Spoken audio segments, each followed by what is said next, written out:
Hello students, again welcome to my YouTube channel Biologicity. हम लोग study कर रहे हैं क्लास 12 का chapter molecular basis of inheritance. इस चैप्टर के हमारे 8 लेक्चर्स कंप्लीट हो चुके हैं। लास्ट लेक्चर में हम लोगों ने आरएनए के डिटेल स्ट्रक्चर को स्टडी किया था as well as different types of RNA को स्टडी किया था। आज के लेक्चर में हम लोग डीएनए रेप्लिकेशन टॉपिक को स्टार्ट करेंगे, जिसमें हम लोग उस एक्सपेरिमेंट को स्टडी करेंगे जो प्रूव करेगा कि DNA replication is a semi conservative process. But topic को स्टार्ट करने से पहले एक बार हम लोग central dogma of the cell को रिकॉल कर लेते हैं। डीएनए से डीएनए के बनने के प्रोसेस को हम लोग रेप्लिकेशन बोलते हैं, और ये डीएनए रेप्लिकेशन सिर्फ सेल डिविजन के टाइम पर ही होता है। जब आपकी एक सेल 2 सेल में डिवाइड होगी तभी तो और इंफॉर्मेशन की रिक्वायरमेंट होगी डबल। अदरवाइज इसमें जो उतनी डीएनए है उतना सफिशिएंट है। डबल अमाउंट तभी होगा जब वो डीएनए आपका 2 सेल में डिस्ट्रीब्यूट होगा। डीएनए रेप्लिकेशन आपका सेल डिवीजन के टाइम पे होता है। नेक्स्ट, आप किस तरह से सेल में डीएनए से इंफॉर्मेशन प्रोटीन, डीएनए में जो इंफॉर्मेशन उससे प्रोटीन बनता है उसका सीक्वेंस देख लेते हैं। डीएनए से आरएनए के बनने के प्रोसेस को हम लोग ट्रांसक्रिप्शन बोलते हैं, और आरएनए से प्रोटीन के बनने के प्रोसेस को हम लोग ट्रांसलेशन बोलते हैं। तो वन बाय वन हम लोग सभी प्रोसेसेस को स्टडी करेंगे, रेप्लिकेशन, ट्रांसक्रिप्शन एंड ट्रांसलेशन। आज हम लोग स्टार्ट करेंगे डीएनए रेप्लिकेशन को। So DNA replication before undergoing cell division. Cell divide होने से पहले ही अपने आप को प्रिपेयर करेगी ना। और सेल, भाई अगर आप सोचो कि अगर यहाँ पे आपका एक कोई पेरेंट है या कोई फादर है, इनके भाई 2 बच्चे हैं, ठीक। अब ये दोनों बच्चों को इक्वल प्रॉपर्टी देना चाहेंगे, तो ये क्या चाहेंगे, भाई प्रॉपर्टी डिस्ट्रीब्यूट करने से पहले सपोज इनके पास 2 घर तो हों, तभी तो ये इक्वली डिस्ट्रीब्यूट करेंगे। तो पहले वो प्रिपेयर करेंगे तभी तो डिस्ट्रीब्यूट होकर डिवाइड होगा। In the same manner cell divide होने से पहले ही अपने डीएनए के अमाउंट को क्या कर लेती है, डबल कर लेती है। So a cell first double its DNA amount, and the process by which the amount of DNA is double, वो प्रोसेस जिससे कि आपका अमाउंट डीएनए का डबल हो जाता है, उसको हम लोग क्या बोलते हैं, रेप्लिकेशन बोलते हैं। और ये रेप्लिकेशन कब होता है, it occurs in the S phase of the DNA. अगर आपको सेल साइकिल याद हो तो सेल साइकिल क्या होती है, ये आपका एक सेल है, इसके अंदर आपका डीएनए प्रेजेंट है। सेल जब वर्किंग स्टेज में होती है तब आप उस स्टेज को आप बोलते हो इंटरफेज। इंटरफेज भी आपका 3 फेजेस में डिवाइड होती है, G1 phase, growth 1 phase, S phase and G2 phase. जब सेल आपका अभी तुरंत बनी और ये ग्रो करने के बाद ये डिवाइड नहीं हो रही है, वर्क कर रही है, तो G1 के में G0 में ये अरेस्ट हो जाती है कि अभी सिर्फ इसको काम करना है। हाँ, जब रिक्वायरमेंट होगी इस पर्टिकुलर टिश्यू में, उस पर्टिकुलर ऑर्गन में, तब ये एंटर करेगी ना सेल डिवीजन वाली फेज में। सो ये G0 को फिर ओवरकम करके फिर से आपका ये एंटर कर जाती है एस फेज में। जब इसको वर्किंग स्टॉप हो जाती है तो एस फेज में क्या होता है कि अब इसका कंपल्शन हो गया है कि अब ये सेल को डिवाइड ही होना है, इसलिए ये अपने डीएनए के अमाउंट को डबल कर लेती है। और फिर आती है G2 फेज, जिसमें वो प्रोटीन और वो आरएनए बनते हैं कि जो आपका सेल डिवीजन में रोल प्ले करेंगे।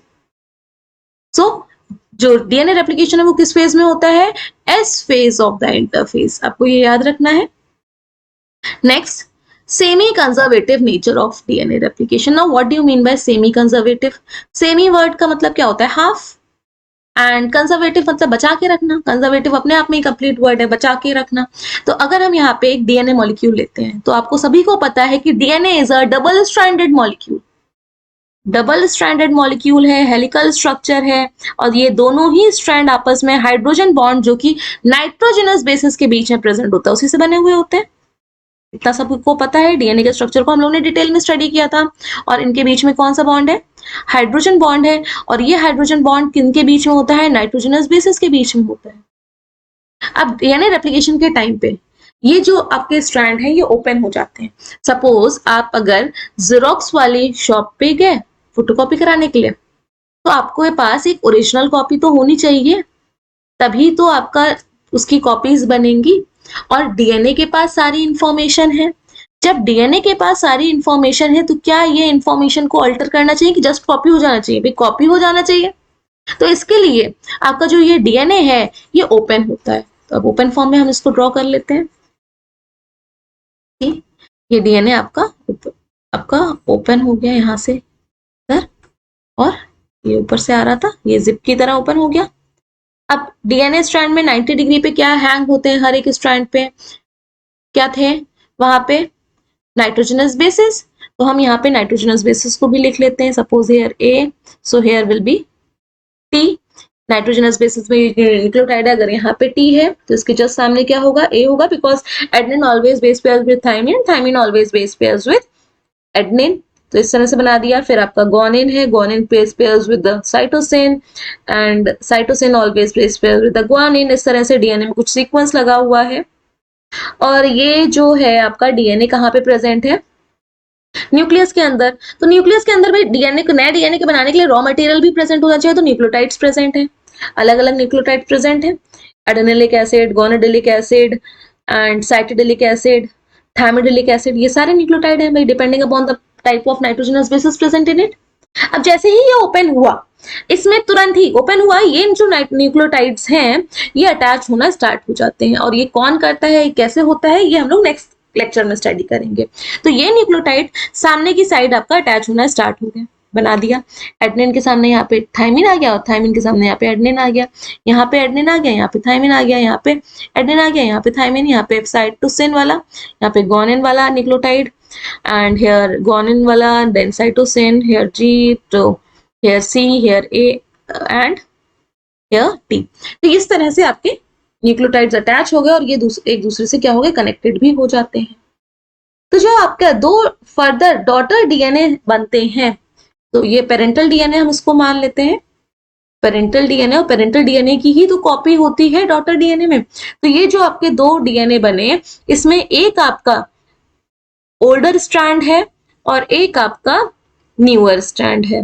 तो एक न्यू है स्ट्रैंड है इसमें प्रेजेंट है और एक ओल्ड। तो आधा ये डीएनए नया है और आधा ये डीएनए पुराना है, इसलिए आधे आधे के लिए हमने वर्ड क्या यूज किया, सेमी। और कंजर्व कौन सा है, ओल्डर वाला। इंफॉर्मेशन कंजर्व करके रखनी है, डीएनए ही सारी सेल के फंक्शन के लिए रिस्पॉन्सिबल होता है कि क्या कौन सा फंक्शन कैसे होना है, कब होना है। तो इंफॉर्मेशन को तो कंजर्व करके रखना है। और क्योंकि इन दोनों न्यूली फॉर्म डीएनए में, न्यूली फॉर्म्ड डीएनए में एक स्ट्रैंड आपका ओल्ड स्ट्रैंड है और एक स्ट्रैंड आपका न्यू स्ट्रैंड है, that's why DNA replication process is a semi conservative process या semi conservative nature of DNA replication.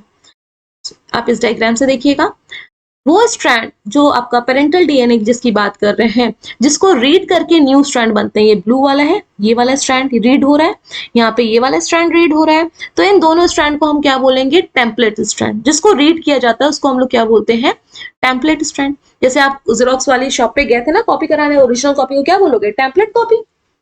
या आप बहुत सारे सॉफ्टवेयर भी डाउनलोड करते होगे इमेजेस बनाने के लिए, तो आप या फिर कोलाज बनाने के लिए टेम्पलेट ही तो आप उसमें डाउनलोड करते हो, उसी में तो करते हैं। तो इसको हम लोग ने जिसकी कॉपी बनती है that is known as template strand. And जो न्यू स्ट्रैंड है इसको न्यू स्ट्रैंड। तो ये न्यू स्ट्रैंड बन गया और जो आपके दो बने, एक ये डीएनए और एक ये दो न्यूली फॉर्म डीएनए, तो एक आपकी ओल्डर कॉपी है और एक आपकी न्यूअर कॉपी है। इसी को ही हम क्या बोल रहे हैं, semi conservative method of DNA replication या प्रोसेस ऑफ डीएनए रेप्लिकेशन। अब यहाँ पे डिफरेंट टाइप ऑफ हम लोग प्रोसेसेस को स्टडी करेंगे, बट डीएनए में सेमी कंजर्वेटिव ही फॉलो होता है। बट स्टिल आपकी कोर्स बुक में दिया गया है, एक प्रोसेस है कंजर्वेटिव, दूसरा है सेमी कंजर्वेटिव एंड थर्ड है डिस्पर्सिव। इन तीनों वर्ड्स का मतलब क्या है देखिएगा। कंजर्वेटिव आपका पेरेंटल डीएनए पहले वाले केस में दिया गया है, सब में, इसमें भी पेरेंटल डीएनए, कंजर्वेटिव में भी, इसका भी, इसका भी।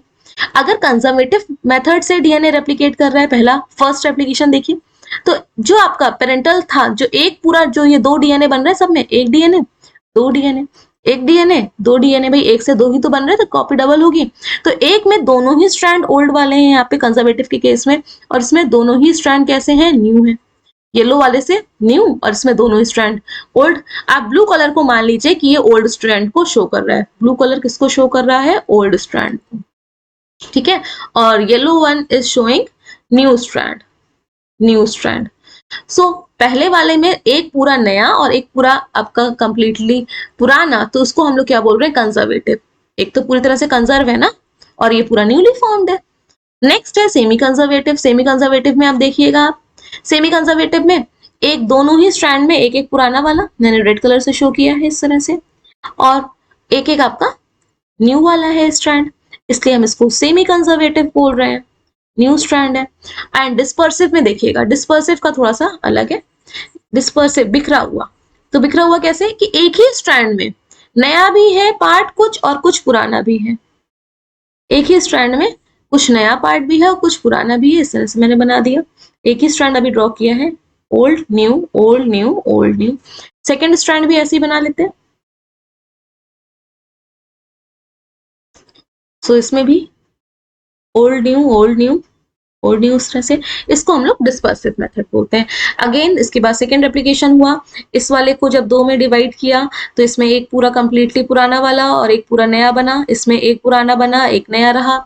इसमें इस वाले स्ट्रैंड से देखिएगा, इसका एक स्ट्रैंड ब्लू वाला इसमें आया, ये वाला येलो वाला ये आया, ये पेरेंटल था दोनों का। उसके बाद इसमें दो पूरे पूरे कंप्लीटली न्यू फॉर्म हुए, मैंने यहाँ से इस तरह से बना दिए, ये न्यू। तो ये पूरा सेमी कंजर्वेटिव वाला प्रोसेस है, और जब पूरे बिखरे हुए होंगे एक स्ट्रैंड में, नई कॉपी भी पुरानी कॉपी भी, दैट इज द डिस्पर्सिव। अब इसको प्रूव दो साइंटिस्ट थे, उन्होंने अपने एक्सपेरिमेंट से किया। उन साइंटिस्ट का नाम है मिचेल्सन एंड स्टॉल। उनके एक्सपेरिमेंट को हम लोग मिचेल्सन एंड स्टॉल एक्सपेरिमेंट बोलते हैं, जिन्होंने बताया कि DNA replication is a semi conservative process. अब इन्होंने क्या किया था उसको स्टडी करते हैं। इन्होंने अपने एक्सपेरिमेंट में ई कोलाई बैक्टीरिया को यूज किया। ई कोलाई बैक्टीरिया को लिया, सी ई कोलाई बैक्टीरिया, और उसको ग्रो करवाया अमोनियम क्लोराइड सॉल्यूशन में या अमोनियम क्लोराइड मीडियम में। मीडियम मतलब जिसमें बैक्टीरिया ग्रो कर रहे होते हैं। भाई बैक्टीरिया को भी तो खाना पीना चाहिए होता है अपने ग्रोथ के लिए, तो हमने कोई मीडियम लेंगे उनको खाने के लिए।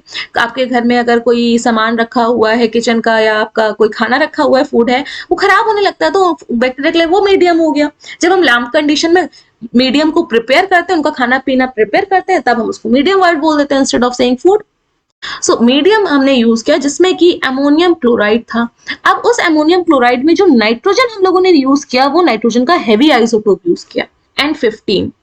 सो देखिएगा नेक्स्ट में N15 वाला ई कोलाई को हम लोगों ने N15 वाला अमोनियम क्लोराइड सॉल्यूशन लिया और उसको बहुत सारी जनरेशन तक ग्रो कराने के लिए छोड़ दिया।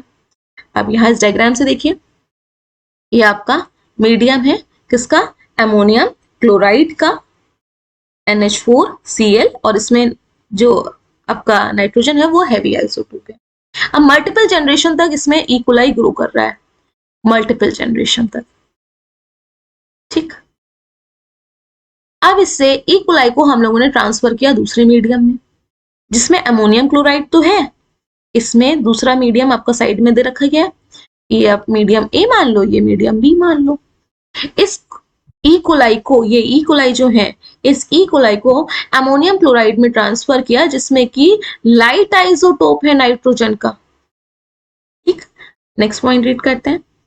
Now N15 labeled E. coli was extracted from the medium and was shifted to the another medium containing N14 isotope of nitrogen। हम लोगों ने ये ले लिया, दिख रहा है, यही दोनों स्टेप्स तो किए थे। अब एक जनरेशन के बाद, one generation, just after one generation in N14 containing medium, देखिएगा यहाँ पे जो हमने ई कोलाई को इंट्रोड्यूस किया था या हम लोगों ने इसमें डाला था, ड्रॉ कर लेते हैं। यहाँ पे ई कोलाई एक बार एक की साइकिल कंप्लीट हुई, बैक्टीरिया इज जस्ट सेल, तो एक सेल साइकिल कंप्लीट हुई और उसमें अप्रोक्सीमेटली 30 मिनट्स लगते हैं। 30 मिनट्स के बाद हमने इससे ई कोलाई को एक्सट्रैक्ट किया, ई कोलाई को एक्सट्रैक्ट किया और उसको सेंट्रीफ्यूगेशन कराया। Now what do you mean by centrifugation?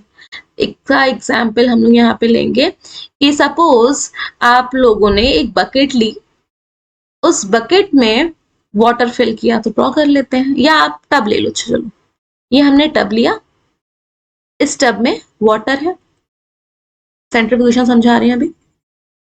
इस टब में वाटर है और इस वाटर में हम लोगों ने बहुत सारे सब्सटेंसेस को ऐड किया, लाइक हम लोगों ने इसमें सैंड को ऐड किया, स्टोन्स को ऐड किया, स्मॉल स्मॉल स्टोन्स को ऐड किया, इस तरह से हैवी स्टोन्स को ऐड किया, और इसको हैंड से हमने रोटेट कराया, हैंड से हमने एक डायरेक्शन में इसको रोटेट कराया इस तरह से। तो क्या होगा नेक्स्ट, इसमें जो आप पहले स्पीड आपने इसकी स्लो रखी, फर्स्ट स्पीड इसकी आपने स्लो रखी, तो जो हैवी वन थे वो पहले सेटल डाउन हो जाएंगे, ये आपने देखा ही होगा, सबको पता है। जब आपने ये इसमें रोटेशन कराया तो जो सबसे हैवी थे, हैवी वाले कौन से थे, आपको स्टोन, लार्जर स्टोन थे, वो सेंटर पे सेटल डाउन हो जाएंगे, क्योंकि इसमें कौन सी फोर्स लग रही है, सेंट्रीफ्यूगल फोर्स। फिर लाइटर वन इसके किनारे किनारे होंगे, ठीक है, और सबसे लाइटर वन जो मैंने येलो कलर से शो किए थे वो और पूरे में होंगे। तो जैसे जैसे आप स्पीड को इंक्रीज करोगे सारा कुछ आपका सेंटर पे आ जाएगा। This is because of the centrifugal force. और यही टेक्निक को हमने यूज किया था डीएनए को सेपरेट करने के लिए। और हम लोग इस टेक्निक जो मशीन यूज करते हैं उसको हम लोग बोलते हैं सेंट्रीफ्यूगेशन मशीन। इस प्रोसेस को हम लोग बोलते हैं सेंट्रीफ्यूगेशन मशीन, और इस प्रोसेस को हम लोग सेंट्रीफ्यूगेशन बोलेंगे। तो एक ट्यूब लेते हैं, इसमें हम लोगों ने फिल कर दिया सीजियम क्लोराइड, इसमें हमने सीजियम क्लोराइड फिल कर दिया, सीजियम क्लोराइड, ये Cl। अब इसमें हमने डीएनए ऐड किया जो हम ई कोलाई से एक्सट्रैक्ट करेंगे। ई कोलाई है सपोज, ई कोलाई का हमने डीएनए निकाला, ई कोलाई है, इसका डीएनए बाहर निकाल के इसमें डाल दिया डीएनए को, ठीक। अब ये ई कोलाई कौन कौन सी हम लोगों ने ली, एक वो जो N15 वाले मीडियम में भी ग्रो कर रही थी, और वो ई कोलाई जिसका फर्स्ट डिवीजन हुआ था जो N14 वाले मीडियम में ग्रो कर रही थी। आई होप आपको इतना समझ में आ गया होगा, ठीक। सो अब आप पहले सेंट्रीफ्यूगेशन मशीन को, ट्यूब को, ये सारा कुछ देख लीजिए। अगर विजिबल रहता है तो ज्यादा देर तक रिटेन रहता है माइंड में। सो ये आपके एक सेंट्रीफ्यूगेशन मशीन है, डिफरेंट डिफरेंट साइजेस की आती हैं depending upon the type of experiment, आप स्मॉल परफॉर्म कर रहे हो या बिग है। तो ये सेंट्रीफ्यूगेशन मशीन है, ये रोटेशन होता है, यहाँ पे सेंटर पे रोटेटरी डिस्क प्रेजेंट होती है, इसमें रोटेशन 10,000 रोटेशन पर मिनट, ठीक है, 40,000 रोटेशंस पर मिनट, जितना आप इसमें सेट करोगे उतने स्पीड से होती है। और ये ट्यूब्स प्रेजेंट होते हैं, डिफरेंट डिफरेंट साइजेस के हैं depending upon the different types of centrifugation machine, और इसमें इस तरह से लोड कर देते हैं और इसको स्टार्ट कर देते हैं। जब स्टार्ट करेंगे तो जिसका अलग अलग आपका जो भी डेंसिटी होती है, जो सबसे पहले होगा सेटल डाउन, सबसे पहले नीचे की तरफ सेटल डाउन हो जाएगा, हैवी होगा, लाइटर वन उसके पहले, उससे लाइटर उससे पहले। ये कॉन्सेप्ट आपको क्लियर हो गया। सो एक बार हम लोग फिर से रिकॉल कर लेते हैं सारे स्टेप्स को जो अभी तक स्टडी किए हैं। सो ई कोलाई बैक्टीरिया को लिया, उसको हमने ग्रो करवाया अमोनियम क्लोराइड में, जिसमें नाइट्रोजन आपका हेवी आइसोटोप को यूज किया था, यहाँ पे था। फिर इसके हम लोगों ने ई कोलाई को ट्रांसफर कर दिया था N14 कंटेनिंग मीडियम में, जिसमें कि आपका नाइट्रोजन आपका लाइट वाला था, और एक जनरेशन के लिए हम लोगों ने इसको छोड़ दिया। फर्स्ट जनरेशन के बाद हम लोगों ने इसको आइसोलेट किया, डीएनए को देखेगा फर्स्ट डिविजन वाली साइकिल में, तो हमें क्या इस तरह से बैंड मिले, स्टडी कर लेते हैं। सी, जो आपका ई कोलाई फर्स्ट टाइम पे हमें मिला था, ई कोलाई जो N14 कंटेनिंग मीडियम में था, तो उसके डीएनए में देखिएगा N15 वाला, उसके डीएनए में सारे के सारे नाइट्रोजन क्या होंगे, हैवी वाले होंगे, ठीक। उसको हमने ट्रांसफर किसमें किया था, N14 वाले मीडियम में, यहाँ पे लिख देते हैं, उसको हमने N14 वाले मीडियम में ट्रांसफर किया था। तो पहली जब आपका डिवीजन हुआ तब हमने फर्स्ट टाइम पे ई कोलाई को बाहर निकाला, यहां से ई कोलाई को बाहर निकाला इस मीडियम से फर्स्ट डिवीजन के बाद, यहां से भी ई कोलाई को आइसोलेट किया, ई कोलाई बैक्टीरिया को। उसके बाद सेकेंड जब जनरेशन हुई, मतलब फिर से आपका 20 मिनट हुआ, तो टोटल 40 मिनट्स हो गए स्टार्टिंग से, तो हमने फिर से ई कोलाई को बाहर आइसोलेट किया।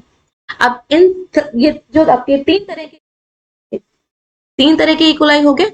एक सबसे पहले वाले जिसमें N15 वाला नाइट्रोजन प्रेजेंट था उसके डीएनए में, N15। दूसरा जिनको हमने N14 में ट्रांसफर कर दिया था तो उनके डीएनए अलग होगा, और फिर से साइकिल हुई, ये भी आपका वही सेम मीडियम में हो रहा है जिसमें कि नाइट्रोजन 14 वाला। अब हमने क्या किया, सेंट्रीफ्यूगेशन कराया। सेंट्रीफ्यूगेशन कराने के बाद हमें जो टेस्ट ट्यूब में मिले बैंड्स मिलेंगे ना अलग अलग लेवल पे, तो आप खुद ही बताओ, सबसे पहले आपका जो ई कोलाई N15 वाले में था, N15 वाले में था, वो हैवी होगा ना, दोनों ही स्ट्रैंड डीएनए के जो इसमें प्रेजेंट होंगे, दोनों ही स्ट्रैंड कैसे होंगे, नाइट्रोजन जिसमें N15 वाला होगा तो यहाँ पे N15 लिखेगा, N14 लिखा हुआ तो हैवी वाला, तो बिल्कुल लोअर साइड पे बैंड मिला सबसे नीचे। उसके बाद फर्स्ट साइकिल हुई तो एक स्ट्रैंड पुराना है आपका, एक स्ट्रैंड नया है, देखिएगा इस डायग्राम में, एक ओल्डर है और एक न्यू वन है। तो ओल्डर और न्यू वन में भाई एक लाइट हो गया और एक हैवी हो गया, तो which one is heavier and which one is lighter. See, एक हमने यहाँ पे डीएनए बनाया, एक डीएनए जिसमें ये दोनों ही स्ट्रैंड में नाइट्रोजन हैवी वाला है, तो इस वाले डीएनए का वेट ज्यादा होगा, या दूसरे में जिसमें एक स्ट्रैंड आपका हैवी वाला है और एक स्ट्रैंड आपका लाइट वाला है, किसका वेट ज्यादा होगा। A और B? This one is A और this one is B. Obviously जिसमें दोनों में स्ट्रैंड में हैवी वाले होंगे इसका वेट आपका ज्यादा होगा as compares to the next one. So इसमें आपको जो बैंड है फर्स्ट वाले में कहाँ पे मिल रहा है? बिल्कुल लोअर साइड में बैंड मिल रहा है, नीचे की साइड में मिल रहा है, यहाँ पे इतने रीजन में, इसको हाईलाइट कर देते हैं, इतने रीजन में।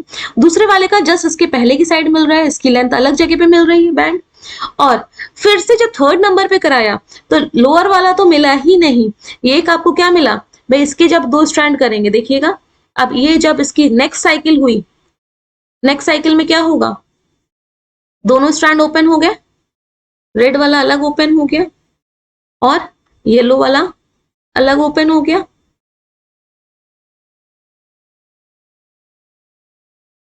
यहाँ पे ठीक। अब इसमें जो नए दोनों बनेंगे, नए बनने के लिए N14 ही वाला आएगा ये, और इसमें ये पूरा नया। ठीक, तो आपको लास्ट वाले में दोनों स्ट्रैंड में N15 वाला नहीं मिल रहा है। एक तो आपको एज सच ये दोनों सेम मिल रहे हैं तो ये बैंड आपको मिलेगा ही मिलेगा इस जगह पे, और एक और जिसमें कि दोनों ही N14 वाले थे तो ये और पीछे मिलेगा, लेकिन N15 वाला जो बिल्कुल लास्ट में था वो वाला बैंड नहीं मिलेगा थर्ड वाले टेस्ट ट्यूब में। ठीक है, तो यहाँ पे वेट में डिफरेंस हो गया, सबसे हैवी ये वाला, सबसे हैवी फर्स्ट वाला है, दोनों में N15 वाला है। उसके बाद N15 भी है और N14 भी है, उससे लाइटर ये वाला क्या हो जाएगा, सबसे हैवी। और फिर इस वाले से हैवी कौन होगा, इसमें दोनों नया है, उसमें एक पुराना एक नया है, और N15 वाला है भी तो ये वाला, तो आपको ये वाला बैंड सबसे ऊपर मिलेगा क्योंकि ये सबसे लाइटेस्ट है। आई होप आपको इतना क्लियर होगा। एक बार फिर से रिकॉल कर लेते हैं सेम सेटअप को। सी फर्स्ट वो इकोलाई जो कि N15 वाले मीडियम में ग्रो किए थे उनको डीएनए में दोनों ही स्ट्रैंड में N15 वाला ही रहेगा, तो ये सबसे लास्ट वाली जगह पे इसका बैंड मिला। फिर एक साइकिल तक, एक जनरेशन तक हमने वेट किया, उसमें हम लोगों को एक पुराना मिला स्ट्रैंड और एक नया मिला। ये पुराना strand red one is the older one, तो हम इसको रेड से ही हाईलाइट कर देते हैं। एक पुराना स्ट्रैंड मिला है दोनों में जिसमें N15 है, और एक नया मिला है जिसमें कि N14 वाला प्रेजेंट है, एक N14 वाला प्रेजेंट है। तो कौन सा वाला लाइटर होगा, ऑब्वियस ये नेक्स्ट वाला लाइटर होगा जिसमें N14 और N15 है। पहले वाले को करेक्ट कर लीजिएगा, दोनों में N15 ही लिखिएगा। यहाँ पे इसको थोड़ा सा बैंड पीछे की मिला, इसकी लेंथ देखिए नीचे की साइड है और ये थोड़ा सा ऊपर की तरफ शिफ्ट हो गया है। नेक्स्ट जब इन दोनों ही स्ट्रैंड को ओपन किया गया, अगेन इन दोनों स्ट्रैंड को ओपन किया गया, तो पहले आपके ये ब्लू वाले पार्ट सेपरेट हुए, ब्लू वाले को हम सेपरेट कर देते हैं, एक ये ब्लू, ठीक, यहाँ पे आपका रेड आएगा, फिर यहाँ पे आपका ब्लू सेपरेट हुआ। ठीक, अब इसके साथ रेड वाला भी सेपरेट हो गया, ये रेड, ये रेड, यहाँ पे ये रेड सेपरेट हुआ, इसमें ब्लू नीचे ड्रॉ करना था, ये ब्लू सेपरेट हुआ। अब जो न्यू बनेगा, हमें पता है ना कि अभी भी ये N14 वाले ही मीडियम में ग्रो कर रहा है, तो अभी हम उसको ब्लू से ही बनाएंगे। जब हम इसको ब्लू से ही शो कर रहे हैं तो ब्लू से ही, क्योंकि N14 में भी अभी नाइट्रोजन तो सारे सेम ही है, N15 वाला तो फर्स्ट में था। सो लाइटेस्ट वाले कौन से हो जाएंगे, जिसमें कि दोनों स्ट्रैंड में N14 होगा। ठीक है, ये सबसे लाइटेस्ट, इसके एक स्ट्रैंड में N14 है और एक में N15 है, तो ये आपको N14 एंड N15 वाला नीचे की साइड जहां पे पहले वाले में मिल रहा था, इसमें फर्स्ट हाइब्रिड वाले में मिल रहा था, वो तो हाइब्रिड है ही, एक N14 N15 है, और सबसे लाइटेस्ट वाला जिसमें दोनों N15 है ये और ऊपर मिलेगा क्योंकि ये और ज्यादा लाइट हो गया, दोनों स्ट्रैंड में लाइट आइसोटोप है। तो ये प्रूव करता है कि DNA replication is a semi conservative process. इन्होंने एक्सपेरिमेंट को ही परफॉर्म किया था। सो एक बार फिर से हम इस एक्सपेरिमेंट को रिकॉल कर लेते हैं। क्या था, सबसे पहले इकोलाई बैक्टीरिया को ग्रो कराया गया। ग्रो किसमें कराया गया, आपका अमोनियम क्लोराइड जिसमें कि N15 वाला था, फिर उसको ट्रांसफर कर दिया N14 कंटेनिंग मीडियम में, और पहले डिवीजन के बाद सेल्स को आइसोलेट किया गया, फिर सेकेंड डिवीजन के बाद सेल को आइसोलेट किया, और आइसोलेट करने के बाद सेंट्रीफिकेशन कराया गया। सेंट्रीफिकेशन में आपको ये रिजल्ट मिला था कि सबसे पहले वाले में सबसे ज्यादा हैवी, उसके बाद लाइट, उसके बाद लाइट और उससे भी light, N14 N15 and N14 N14। This is all about today's lecture. Next class में हम लोग डीएनए रेप्लिकेशन टॉपिक को स्टडी करेंगे।